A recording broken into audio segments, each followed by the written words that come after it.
This is controversial advice for my black and brown girls, but I trust you can handle it. Stop being so helpful. Do less. Stand still.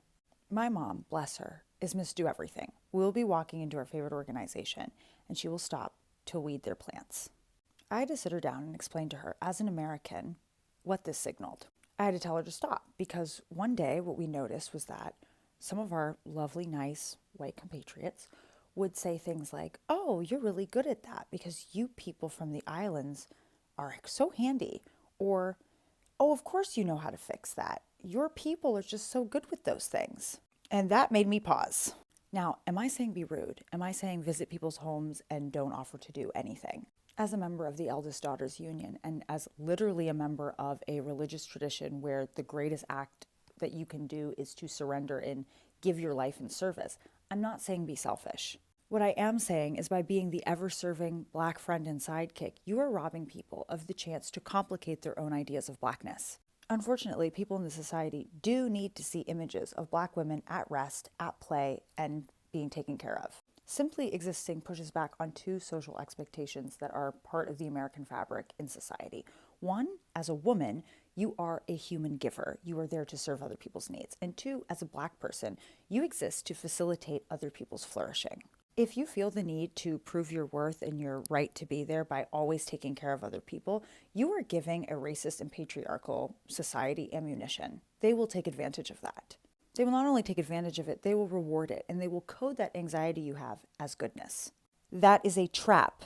Remember how we talked about social narratives and scripts that color how people see you and treat you? Do you remember when a couple people on TikTok and social media pointed out that there isn't a black Alex Earl and that social media accounts of black women just simply existing and doing well don't get as much engagement? Not only do their accounts not get the same amount of ad offers or partnerships, but they're particularly the center of hate attacks. Or what about all the stories of these fancy black influencers who tell us that they get interrogated everywhere they go as to what they do and why they do it and how they're doing it? Why are they specifically being asked to account for their ease and their comfort and why they're not suffering?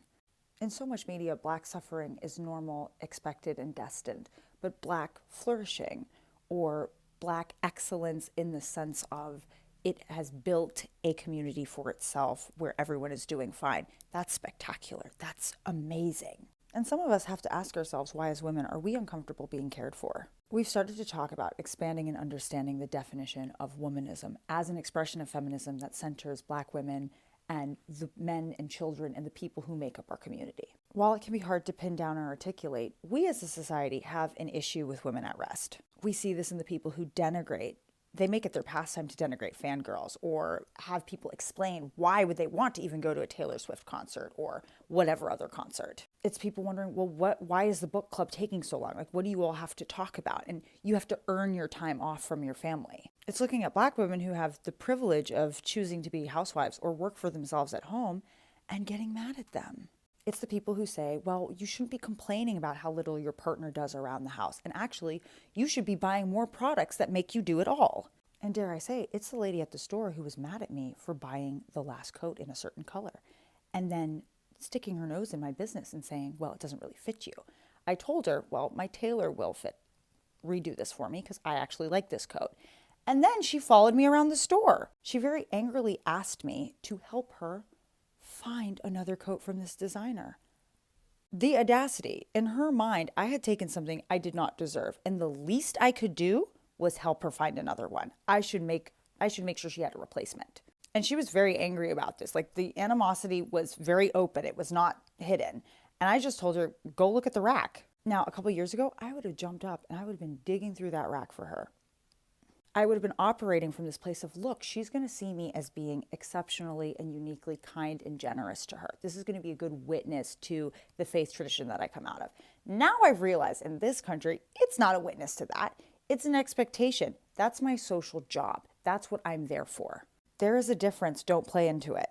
Another aspect of this is that women's self-care is often framed in terms of consumerist self-maintenance. We're not really doing self-care. We're paying to look prettier or shinier or be more acceptable in this society, which, especially for Black women, helps us because we might get a little bit more respect or be seen as worthy of being treated properly. For women of color, being put together is a way to massage a racist society and system. That's an act of protection, not an act of rest. Getting your hair and nails done, yeah, emotionally might feel a little better, but it's ultimately an act of external self-care, not internal self-care. Self-care is rest. It's emotional. It's internal. It's you doing something you like to do. It's engaging your mind. It's being in a safe community of people you care about. It's always bothered me that the time we are allotted for our self-care, that we're given by society that's accepted, is activity and purchases that make us look better and make us look more desirable. This still serves the needs of a society that literally punishes us and pays us less if we don't look a certain way.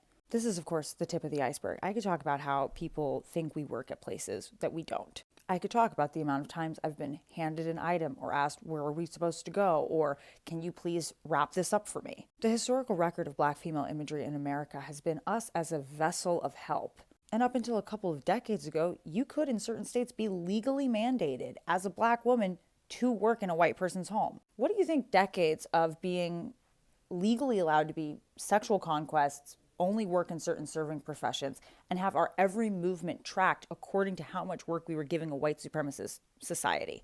What do you think that does to a country? Add on the fact that most people live in hometowns like mine where we're still very segregated. You don't have a chance to even see Black people who challenge that perception. I recently watched a scene in Mr. and Mrs. Smith on Amazon, and Donald Glover tells his wife, Jane, look, I'm not going to go in at this gala as, your husband. I'm going to go in as part of the help because chances are there's like 6 Black guys in there and everybody knows who they are. Their wealth is already accounted for. Their power is already accounted for. If I go in there, people are going to ask questions. I'm going to be exceptional. I'm going to be something to look at. So I'm just going to go in through the job where no one's going to question who I am. I'm going to serve. There is absolutely no shame or anything wrong with being part of the force, the working force of maintenance people who keep this world turning. It's not the innovators. It's the people who carry out their ideas and keep those ideas going. That is amazing, honorable work. What isn't good is the assumptions that come with our skin color about who we are and what we deserve. What's not good is this pressure we sometimes internally carry that I don't deserve to be here and I need to justify me being here by putting on some magical Negro role. After emancipation, there were so many products that were sold through the marketing of Black effort. You can trust the syrup because Mammy made it. You can trust the soap because the Black lady we won't let go to our college, but we will let wash our dirty laundry. She approves of it. I know the Black sidekick stories are finally starting to lessen, but the default narrative still has a grip on the world. I hear from you guys about how you hold open the doors for yourself and people think, oh, you're letting me in, and they rush past you, or how you'll be walking down a sidewalk and people will bump into you because they can't imagine that you won't move. I know people ask you what you're doing with flowers and who they're for, and if you're picking out tile for somebody else's house. You have enough to carry as is, as a woman and as a Black person. There's an additional set of burdens and negotiations and choices you have to make every day to keep yourself safe. Don't pick up additional work. Don't work yourself to death trying to prove anything. Don't explain yourself. Don't answer the question if they ask if your husband is a rapper or a basketball player. Don't tell them why you're buying what you're buying. Don't accept every volunteer position people try to give you. Women constantly at work and Black people working 24/7 is how they keep us from dreaming. It's how they keep us from rest. If you're burned out, you can't creatively dream up a new life for yourself. You can't plot, you can't scheme, you can't organize. Women at rest have the time to know what they like and why they like it and what they want to do about it. You know what feels good and you have the time to think, what is going to serve me and my community? What helps us? There are a couple practical guides for this that we're going to be looking at this week, but I would say first off, Tricia Hersey and her NAP ministry. Go look it up. Anybody anywhere can take 15 minutes, right? You don't need fancy things. You don't need a whole trip to Italy. You don't need any of that stuff to start to reclaim these parts of your humanity and do less. What you do have to do deep down is listen to that ancient voice that lies, that says you have to work all the time to be worth anything, and stop listening to it. You are not a replaceable machine. We can't change people, but we can free ourselves from the fear that keeps us in our place. Your place is wherever you want to be. Like you are a human. The Black women, they are also human. Yes, they are also human with flesh and blood, and they deserve to be loved. They deserve to be cared for. They deserve to be looked upon. They deserve to be protected. Okay, so most of these people that are coming to the Black women for help Most of them they see it as, they take an advantages of them. Okay, like the black women, they need to be protected as well. As you need shelter, as you need protection, they also deserve all of that because they are human. They are human being like you, okay? So I'm not saying if you don't help. If you want to help, please help to your own capacity, okay? Just help to your own capacity. So that is my own candid opinion. So guys, you let me know what you think about this video in the comment section, and don't forget to like this video. So I'm going to see you all in my next one. Bye.